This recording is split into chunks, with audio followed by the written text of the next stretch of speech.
ওং নমো ভগবতে বাসুদেবায়। আজকের বিষয়টি গুরুত্বপূর্ণ হতে চলেছে মীন রাশি বা মীন লগ্নের জাতক জাতিকাদের ক্ষেত্রে নক্ষত্রের মাধ্যমে ফেব্রুয়ারি 2026-এর বোনাস ফল। এবং যেহেতু এটি ফেব্রুয়ারি মাস সাধারণত মকর এবং কুম্ভ এই দুটি রাশি কিন্তু নির্দেশ করে। কারণ যেহেতু মাঘ এবং ফাল্গুন মাস, মাঘ মাস মকর রাশি এবং ফাল্গুন মাস হচ্ছে কুম্ভ রাশি। এর অধিপতি গ্রহ শনি। শনি কিছু না কিছু ফল এই মাসের ক্ষেত্রে কিন্তু প্রভাবিত কিন্তু করতেই পারে। তাই মীন রাশি বা মীন লগ্নের জাতক জাতিকারা আপনারা কেমন ফল পেতে চলেছেন তা আমি আচার্য কমল শাস্ত্রী আপনাদের কাছে এই ভিডিওতে বিস্তারিতভাবে আলোচনা করব। ধৈর্য সহকারে আপনারা ভিডিওটি দেখবেন। আমার প্রিয় দর্শক বন্ধুকে আমার আন্তরিক অভিনন্দন, শুভেচ্ছা ও ভালোবাসা জানাই। আমি আশা করি অনাদির আদি গোবিন্দের অশেষ করুণায় আপনারা সকলেই কুশল আছেন। আমি কারো ব্যক্তিগত জন্মছক বা ন্যাটাল চার্ট নিয়ে বিচার বিশ্লেষণ করছি না। ঠিক ফেব্রুয়ারি 2026-এর গ্রহ সন্নিবেশের মাধ্যমে একটি ছক প্রস্তুত করে তারপরে বিচার এবং ফলাদেশ করব। সেটি হবে আপনাদের এই ফেব্রুয়ারি মাসের বোনাস ফল। এরপরেই আমি চলে আসছি। দেখুন, মীন রাশিটি রাশিচক্রের দ্বাদশতম রাশি এবং শেষ রাশি, এবং এই রাশির অধিপতি গ্রহ হচ্ছে বৃহস্পতি। এই রাশির ক্ষেত্রে চন্দ্র, মঙ্গল এবং রবি শুভকারক গ্রহ, এবং এই রাশির ক্ষেত্রে শনি, বুধ এবং শুক্র অশুভকারক গ্রহ। এবং এই রাশিতেই শুক্র তুঙ্গস্থ হয়, বুধ এই আপনাদের রাশিতেই কিন্তু নিচস্থ হয়। এবং এই রাশিটি 3টি নক্ষত্রের মাধ্যমে গঠিত। আমি আচার্য কমল শাস্ত্রী প্রত্যেক বুধবার এবং শুক্রবার সন্ধ্যে 8:30 এই ইউটিউব চ্যানেলে কিন্তু লাইভ অনুষ্ঠান নিয়ে উপস্থিত হয়ে থাকি। ঠিক ওই সময় আমাকে ফোন করলে আপনারা নিজেদের ভাগ্য বিষয়ে জানতে পারবেন। তাছাড়া বিভিন্ন ধরনের ভিডিও আপলোড করে থাকি, সেগুলি পাওয়ার জন্য আমার চ্যানেলকে সাবস্ক্রাইব করে বেল আইকনে ক্লিক করে রাখুন। যখন আমি লাইভ অনুষ্ঠান বা যে কোনো ভিডিও আপলোড করলে আপনাদেরকে নোটিফিকেশন পৌঁছে যাবে। দেখুন, প্রথমেই পূর্ব ভাদ্রপদ নক্ষত্র রয়েছে, যেটি 3°20। তারপরে রয়েছে আপনার ঠিক উত্তর ভাদ্রপদ নক্ষত্র, তারপরে রেবতী নক্ষত্র রয়েছে। পূর্ব ভাদ্রপদ নক্ষত্রে যে নির্দেশ করে সাধারণত এটি সত্যগুণ সম্পন্ন এবং পুরুষ সঙ্গক, রূপালী বর্ণ, অগ্নিকারক, এবং এই নক্ষত্রটি স্নায়ুমণ্ডল এবং হাঁটুর নিম্নাংশকে নির্দেশ করে।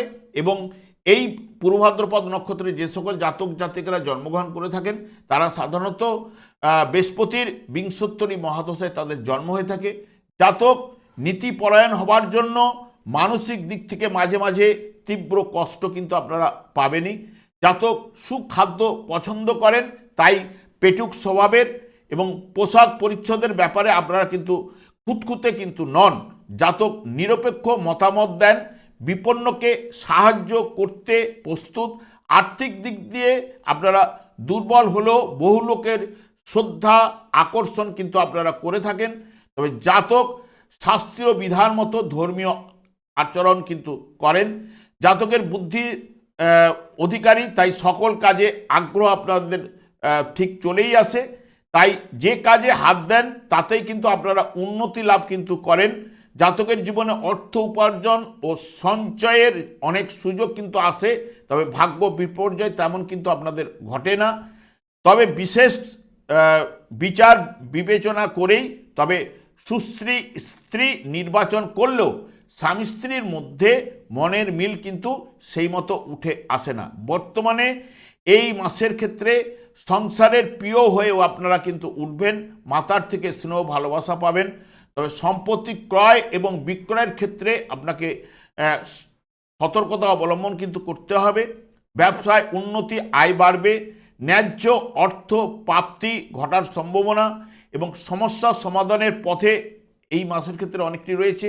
সৌভাগ্যের উন্মেষ কিছু না কিছু আপনাদের ঘটবেই। এরপরেই রয়েছে উত্তর ভাদ্রপদ নক্ষত্রটি, যেটি তামসিক গুণসম্পন্ন, পুরুষ সঙ্গক এবং রক্তিম আভাযুক্ত এবং জলকারক। এবং এই উত্তর ভাদ্রপদ নক্ষত্রে যে সকল জাতক জাতিকারা সাধারণত জন্মগ্রহণ করে থাকেন শনির বিংশোত্তরী মহাদশায় তাদের জন্ম হয়ে থাকে।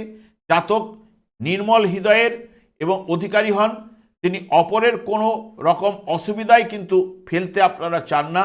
তবে জাতকের নাকের ডগায় কিন্তু রাগ থাকে, এবং সেই রাগ হচ্ছে ক্ষণস্থায়ী। এবং জাতককে কেউ আঘাত করলে জাতক তখন সিংহের রূপ কিন্তু ধারণ করেন। কর্মক্ষেত্রে তার সমাধানের অসাধারণ দক্ষতা কিন্তু জন্য তিনি উন্নতি কিন্তু করবেনই, এবং আলস্য তার ধারে কাছে কিন্তু ঘেঁষতে পারে না। খামখেয়ালির জন্য ভাগ্য উন্নতির পথে মাঝে মাঝে বাধা কিন্তু ঘটতে পারে। তবে নিজের বুদ্ধি কৌশলে জাতক নিজের ভাগ্যকে এগিয়ে নিয়ে যেতে পারেন, এবং জাতকের বিবাহিত জীবন তেমন কোনো বিঘ্ন সেই মতো কিন্তু ঘটে না। তবে মনের মতো স্ত্রী পেলে জাতক অসাধ্য সাধন কিন্তু করতে পারেন। বর্তমানে এই মাসের ক্ষেত্রে কাজকর্মে নিয়মনিষ্ঠা যাদের রয়েছে তারা কিন্তু অতি অবশ্যই উন্নতি লাভ কিন্তু ঘটবেই। আর্থিক ব্যয় বা ক্ষতির সম্ভাবনা কিন্তু থাকছেই। বাধা সত্ত্বেও কর্মে সাফল্য এবং খাদ্যে অরুচি এবং ন্যায্য প্রাপ্তিতে কিছু না কিছু বাধা উপস্থিত হতে পারে, এবং নতুন কাজে হাত দেবার ঠিক শুভ সময় কিন্তু এই সময়টি নয়। তবে এরপরে রয়েছে রেবতী নক্ষত্র। রেবতী নক্ষত্রটা কিন্তু সত্যগুণের, স্ত্রী সঙ্গক, পিঙ্গল বর্ণ, জলকারক, এবং রেবতী নক্ষত্রে যে সকল জাতক জাতিকারা সাধারণত জন্মগ্রহণ করে থাকেন তারা সাধারণত বুধের বিংশোত্তরী মহাদশায় তাদের জন্ম হয়ে থাকে। তবে জাতক নির্মল হৃদয়ের অধিকারী ও মৃদুভাষী, এবং পরিস্থিতি অনুযায়ী প্রত্যেকের সাথে কিন্তু আপনারা আচরণ করার ক্ষমতা আপনাদের থাকেই। জাতক তার আত্মীয় স্বজন এমনকি তার পিতার থেকেও কোনো সাহায্য কিন্তু সেই মতো পান না, এবং বিবাহিত জীবন মোটামুটি উত্তম। তবে তার স্ত্রীর মানিয়ে চলার যোগ্যতা কিন্তু থাকেই। জাতককে ভাগ্য উন্নতির ব্যাপারে অনেক কাঠখড় পোড়াতে হয়, তবে পরিশ্রম এবং অধ্যবসায়ের মাধ্যমে জাতক বিশেষ প্রতিষ্ঠা অর্জন করেন, ও জাতকের মন সন্দেহযুক্ত, তাই বিবাহিত জীবনে হঠাৎ অশান্তির জায়গা কিন্তু উঠে আসতে পারে। এবং তবে জাতকের 35 থেকে 47 বছর এই সময়টি কিন্তু খুবই ভালো সময়। ওই সময় প্রভূত অর্থ সম্পত্তি লাভ কিন্তু আপনাদের ঘটে থাকে। এবং বর্তমানে দেখুন অতিরিক্ত চিন্তার জন্য মানসিক চাপ, একটু অনিদ্রা দেখা দিতে পারে, অপ্রয়োজনীয় কাজে অর্থ ব্যয়। তবে যারা গবেষণামূলক কাজকর্মে যুক্ত রয়েছেন বা আধ্যাত্মিক বিষয়ে আপনাদের ক্ষেত্রে কিন্তু ভালো ফল এই মাসে কিন্তু উঠে আসবে। তবে মাঝে মধ্যে বুদ্ধি বিভ্রাট এ মাসে কিছুটা ঘটতে পারে। স্বাস্থ্য বিষয়ে কিছু না কিছু দুর্বলতা আপনাদের চলে আসতে পারে। বর্তমানে দেখুন, যেহেতু মীন রাশি বা মীন লগ্নের ঠিক মকর রাশি যেটি মাঘ মাস নির্দেশ করে সেটি আপনাদের একাদশ ভাব, এবং যেটি ফাল্গুন মাস নির্দেশ করে সেটি হচ্ছে আপনাদের কুম্ভ রাশি, যার অধিপতি গ্রহ শনি আপনাদের রাশিভাবে অবস্থান করায় আপনাদের শনির সাথে চললেও বর্তমানে যেহেতু নিজের নক্ষত্র রয়েছে কিছু না কিছু শুভ প্রভাব কিন্তু বিস্তার লাভ ঘটাবে, এবং যেটুকু নিয়ে আসবে যাদের মধ্যে ধৈর্য, দৃঢ়তা, একনিষ্ঠতা রয়েছে বা কঠোর পরিশ্রমের মাধ্যমে কিছুটা হলেও শুভ ফল অতি অবশ্যই এ মাসে কিন্তু ঘটবে। ব্যবসার চেয়ে চাকরিতে সাফল্য আপনারা কিন্তু পেয়ে থাকেন। তবে পিতামাতার স্বাস্থ্য সম্পর্কে কিছু না কিছু চিন্তা আপনাদের মধ্যে চলে আসতে পারে, এবং মানসিক ক্লেশ, কিছুটা নিরানন্দ ভাব কিন্তু চলবে। তবে যানবাহন সংক্রান্ত সমস্যা এবং সম্পত্তিগত সমস্যা সৃষ্টি হতে পারে। তবে অকস্মাৎ বা অপ্রত্যাশিতভাবে আয়ও ঘটতে পারে এবং ব্যয়ও কিন্তু ঘটাতে পারে।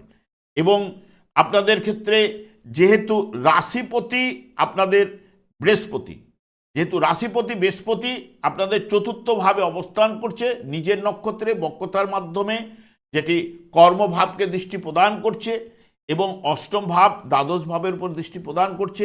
তবে মানসিক শান্তি প্রদান কিন্তু করবে এবং সুস্বাস্থ্যও কিছুটা প্রদান করবে।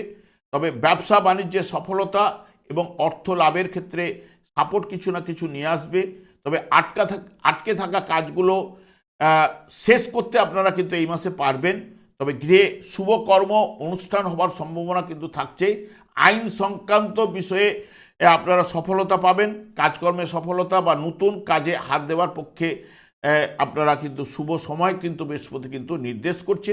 তবে আপনাদের বিশেষ করে ভাগ্যপতি গ্রহ হচ্ছে মঙ্গল। সেই ভাগ্যপতি মঙ্গল আপনাদের ক্ষেত্রে বিশেষ করে অর্থপতিও বটে, এবং বর্তমানে যেহেতু 23শে ফেব্রুয়ারি পর্যন্ত লাভভাবে অবস্থান করবে, এখানে সব কাজের দায়িত্ব নিয়ে কাজ করে আনন্দ লাভ কিন্তু ঘটাবে, এবং সৎসাহসী এবং পর উপকারী কিন্তু করে তুলবে আপনাকে। সাধারণ সুখ, সম্পদ বৃদ্ধি এবং পুরাতন সমস্যাগুলো যদি যেগুলো রয়েছে সেগুলো কিন্তু সমস্যার সমাধান ঘটবে। কিছুটা শুভ পরিবর্তনের আশা কিন্তু আপনাদের জাগিয়ে তুলবে। তবে বড়দের এবং বয়স্কদের সঙ্গে একটু কিছু না কিছু মতান্তর, কাজকর্মে প্রচেষ্টা এবং উদ্যম লাভ কিন্তু ঘটাবে এই মঙ্গল, এইটুকু বলতে পারি। এবং যেহেতু শনিদেব আপনাদের শনির সাড়সাথী চললেও দেখুন শনিদেব হচ্ছে বাধা বিঘ্ন বিলম্বের কারক গ্রহ। এবং বিশেষ করে এই যে অনেকে বলেন মেলে না, তাদের জন্য একটা উদাহরণস্বরূপ দেখুন আপনাদের ক্ষেত্রেই এখন ধরুন মঙ্গল শুভকারক গ্রহ, মঙ্গল শুভকারক গ্রহ আপনাদের ক্ষেত্রে, যেহেতু মঙ্গল দ্বিতীয়পতি এবং ভাগ্যপতি গ্রহ।